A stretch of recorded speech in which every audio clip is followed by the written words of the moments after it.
Okay guys, so I've gotten all the fairings off the bikes, and got them cleaned up and looking to see if there's any kind of problems, and there definitely was. I think I showed you guys some of those maybe. If not, here's some pictures. You can see the spots where the sun faded it. I tried to see if I could just sand through the clear coat and then spray clear, but it was too far down and already faded.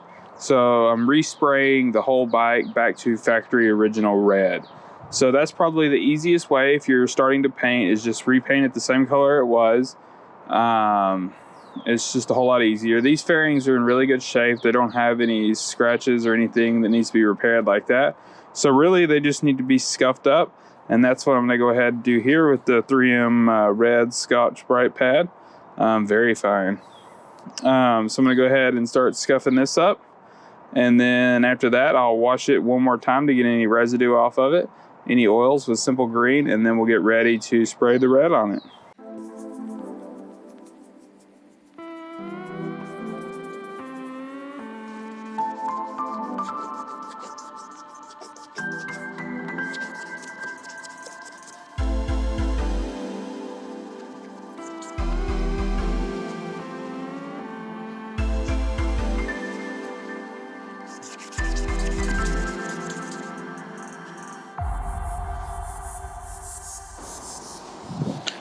Okay, now rinse it back off.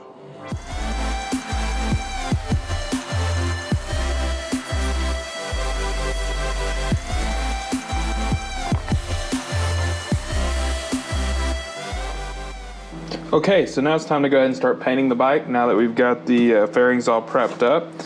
I'm using some Omni NBC base coat, and of course I'm going to use clear coat.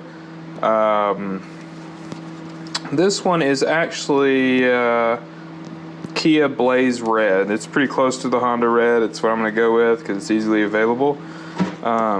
Disclaimer, I'm not at all a painter. This is just how I do it, and it works for me, so it's probably not the right way a lot of the times. But anyway, so this paint is mixed about 1-to-1 with reducer. So to paint as side fairing, I'm probably going to need about 8 ounces total. So that'll be 4 ounces of the paint and 4 ounces of reducer. So we'll go ahead and get that ready now. Of course, when you open your paint, you always want to stir it. I always want to brush off your sticks too. Sometimes they have stuff on them. So I'm going to pour 4 ounces of it.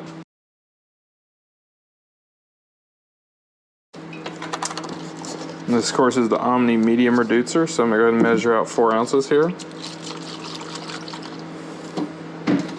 So yeah, a bit above 4 ounces, as is that. So we'll go ahead and start pouring this in. And I want to see a bit above 8 ounces. Yeah, perfect. Alright, so now we'll mix that up. So now get ready to put it in the gun. Okay, so for my paint gun, I'm running a, for the base coat here, I'm running a Spectrum Black Widow Harbor Freight HVLP. It's a 1.7 nozzle. I've been really happy with this gun. I mean, it lays it down pretty smooth. I'm definitely limited by my environment more than the gun at this point. So anyway, we'll go ahead and get that in there. It also cleans up a lot easier.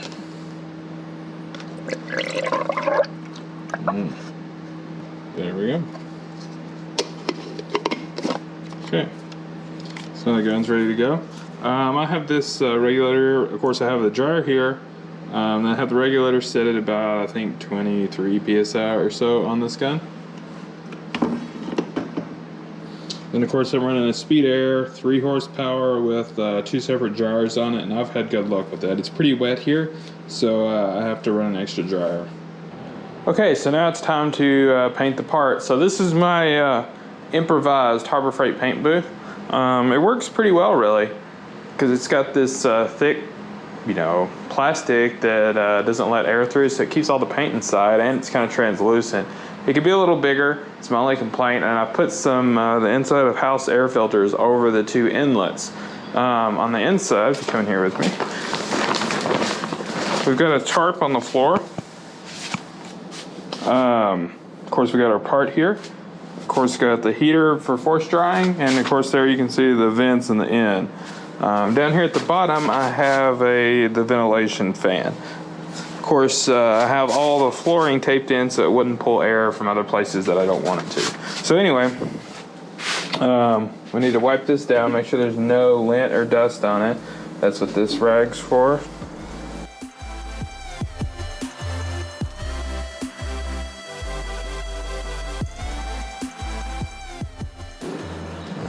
So it's about as good as it's gonna get. Inevitably, something's gonna fall in it anyway, because this is, you know, it's better than, far better than you're just gonna have if you're doing it in your garage. But there is some issues with stuff getting in here still. So anyway, let me get the paint gun and we'll get started.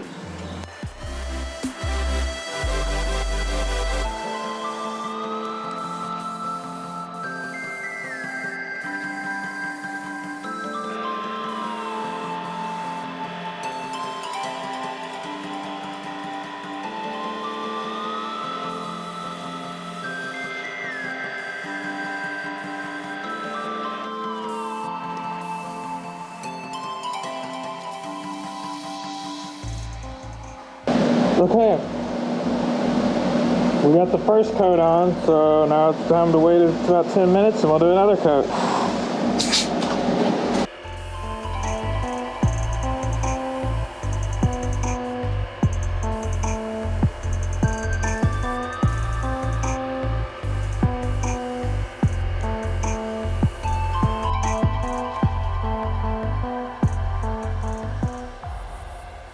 Okay, so now it's time to mix up some clear coat to finish this piece off. I'm using some universal quick finish clear coat. The reason I use this is because it doesn't really have to be temperature cured. On motorcycles, we're not doing parts big enough anyway to worry about it. I want about 6 ounces of clear coat to do this piece, which is going to happen to be about the 2 on this cup. So we'll go ahead and put that in.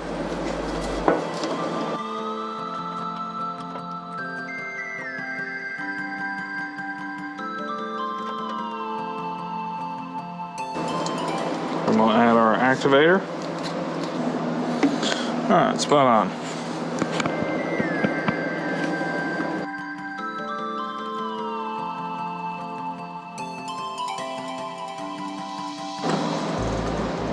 Okay, for the clear coat, I'm using the Spectrum Harbor Freight kind of regular Spectrum line gun, the HTE 1.3. Works pretty well for clear coat. Been pretty happy with it too. It's a big step up from the cheaper one.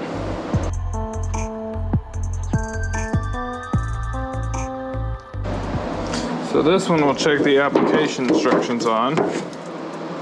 2 to 3 medium wet coats, 5 to 10 minutes between coats, force dry 30 minutes at 140, or air dry 1.5 to 2 hours at 77 degrees. So we're gonna do probably 2 medium wet coats with about a 10-minute flash time in between. So let's get on it.